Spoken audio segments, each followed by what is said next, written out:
کیا مولا حسین کو نہیں یہ ٹیکل اٹھا کے جان بچانی چاہیے؟ یہ بھی فرض ہے. یہاں پہ تو جان، مال، اولاد، بچے، کئی لوگوں نے مشورے بھی دیے ہیں، لیکن بھائی وہ اسماعیل والا دمبا، وہ ابراہیم والا دمبا، ٹھیک ہے، کچھ راز اللہ کے ہیں، کچھ راز نانا اور نواسے کے ہیں، کوئی وعدے لیے ہوئے ہیں انہوں نے، ٹھیک ہے. اب آپ میں سے جس نے تو آج کل کے دور میں اپنے دفتر میں صحیح اور غلط پہ سٹینڈ لیا ہے، جینون، اپنے گھر میں اپنی فیملی میں ٹوٹل غلط ہوتے ہوئے کسی چیز پہ آپ ڈٹ گئے ہیں، چاہے آپ کمزور تھے، آپ چھوٹے تھے، یا جو بھی تھے، آپ کی جاب چلے گئی، یا آپ کو گھر سے نکال دیا گیا، یا کمپنی بدر کر دیا گیا، یا فیملی بدر کر دیا گیا، انہیں تو سمجھ آ سکتی ہے تھوڑی بہت کہ حسین کیا کہہ رہے تھے یا حسین کہاں ڈٹے ہوئے تھے.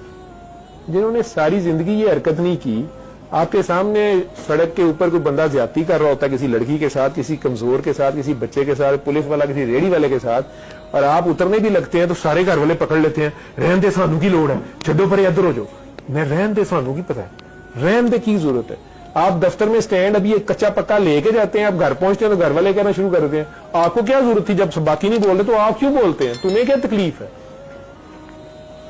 کولیگز آپ کے آفس والے کہنے شروع کر دیتے ہیں یار ایک تو تیری سمجھ نہیں آتی، یار ریڑھی والے کا سموسا چکیا جائے تو پہلے پوکنڈیا انہیں، تو ریڑھی والا بھاویں آپ کچھ نہ کہہ رہے ہوگے کہ کوئی نہیں بھائی جان لے لو. تینوں کی تکلیف ہے، تینوں کی ضرورت تھی. ان لوگوں کو حسینیت یا ان لوگوں کو کربلا نہیں سمجھ آ سکتی. نہ سمجھانے کا فائدہ ہے، نہ بتانے کا فائدہ ہے، ٹھیک ہے.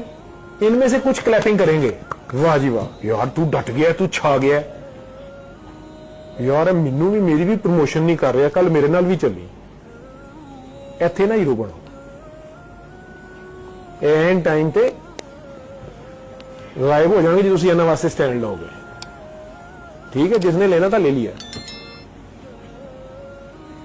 یہ اینڈ ٹائم پہ باس کو کہہ دیں گے میں تو نہیں کہہ رہا تھا، وہ یہی مجھے ساتھ لائے تھے کہ آؤ میں تمہاری بھی بات کرتا ہوں. بعد میں آپ کو پتا چلے گا آپ نکل گئے ہیں، وہی پروموشن ہو گئی تو اڈی سیٹ پہ وہ آ گئے. ان کو آپ حسینیت سمجھائیں گے. میں نے کہا نا کہ وہ اگر سمجھ آنی تھی وہ کسی عالم سے، کسی شیعہ سنی وہابی اہل حدیث کسی مجلس سے سنے بغیر نیلسن منڈیلا کو سمجھ کہ نہیں تھی، اور اس نے وہ کیا نا کام پریکٹیکلی. اور آپ ساروں کو میں نے پوچھا ہے کہ اگر ایک طرف امام حسین کا لشکر ہو، یا اکیلے کھڑے ہو، یا حضرت علی اکیلے کھڑے ہو، اور ایک طرف 1.5 لاکھ 2 لاکھ امریکہ کی فوج ہو یا مسلمانوں کی فوج ہو، ٹھیک ہے، سارے مسلمان ایک سائڈ پہ کھڑے ہوں، تو آپ کدھر کھڑے ہوں گے؟ اپیرنٹلی تو آپ لوگ شو کر رہے ہیں کہ آپ حضرت امام حسین یا امام علی کے ساتھ کھڑے ہوں گے، لیکن اگر آپ دنیا کی آج کل کی بھی ڈپلومیسی پڑھ لیں گے جا کے تو آپ لوگوں کو پتا چل جائے گا کہ تم میں سے کتنے کدھر کھڑے ہیں. بھینس آج بھی بھائی اسی کی ہے جس کی لاٹھی ہے، ٹھیک ہے، جس کی لاٹھی ہے بھینس آج بھی اسی کی ہے.